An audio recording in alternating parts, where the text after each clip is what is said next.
Head coach Peter Thomas is going to start things off with an opening statement whenever you're ready, coach. Well, I thought that our team did a great job today, being on our game plan and executing and really, really fought. I thought we played really, really good defense for a long time, and really, really did everything we needed to do to give ourselves a chance to win. Certainly didn't make a couple of key shots down the stretch when they did, and that probably was the difference in the game at the end, but we knew it was going to be tight and a back and forth game, and I thought our guys did a great job giving ourselves a chance to win there.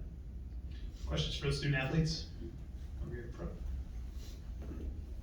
John O'Connor, Richmond Times-Dispatch. Matt, you had that three with about 28 seconds left after Polite hit his three. Did it feel good? It looks like a shot you take and make on a regular basis. Yeah, it felt good. I think it was just a little bit short. Was it a three the Spiders were hunting at that point, or not necessarily? We wanted him to take the best shot or the only shot that he wanted to take, and the floor was his, and he took it with confidence. Other questions for the student athletes? Nothing. You guys can go ahead. I have some additional questions. Okay, Sorry. Tyler, there's a lot of folks wondering if this will be your last game at Richmond. Do you have anything to say about that at this point? I'm not sure. I'm just going to reflect on my time, my 4 years at Richmond so far, and a decision will come at a later time. And Matt, in these three games, they were very similar, obviously. What was the difference in this one, in your view? Against George Mason? Against George Mason. No difference. We still lost. All right. Anything else for the student athletes? All right. Thank you, guys. At this point, we'll open up for questions for Coach Thomas. Over here, second row. Coach, can you talk about the decision at the end of the game to leave Neil Quinn on the bench when he had 4 fouls?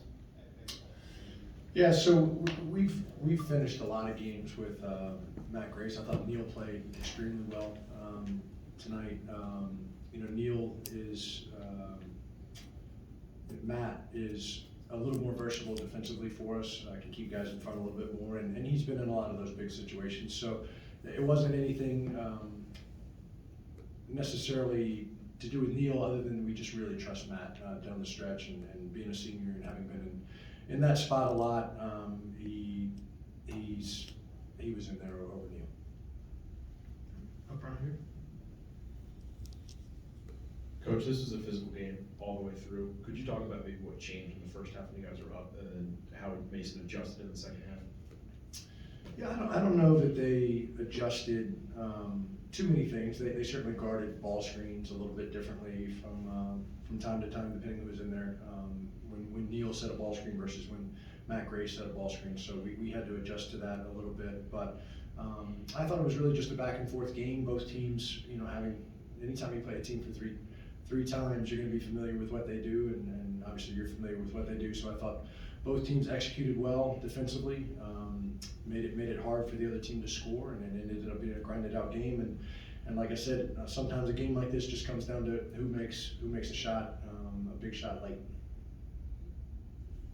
Great. Go ahead, sir. I'll follow you. Marcus Washington, MTC Media. I was just wondering, when Mason went on the 11-0 stretch there in the second half, how did the game change, and what did they do that sort of gave you some issues there? I don't know. I'd have to go back and see exactly what changed. But I think anytime, this is a game, and it's been like this every time we've played them, where teams go on runs a little bit, and you get down 10 and you get a little bit more juice on defense, and you bring the pressure up a little bit.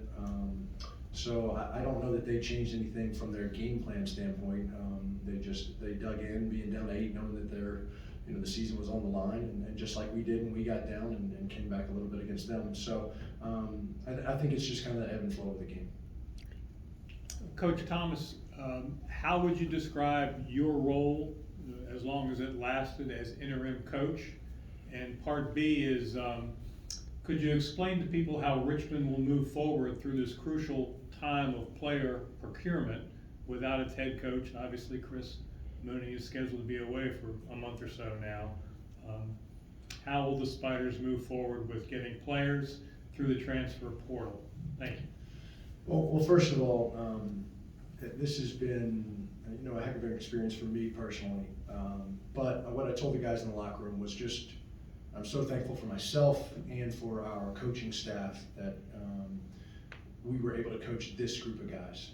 This has been a really difficult situation, especially for the seniors to be in, to go without their head coach for the last 4 games of the regular season and have to come up to Brooklyn to play in the Atlantic 10 tournament without their head coach is not an easy situation to be in.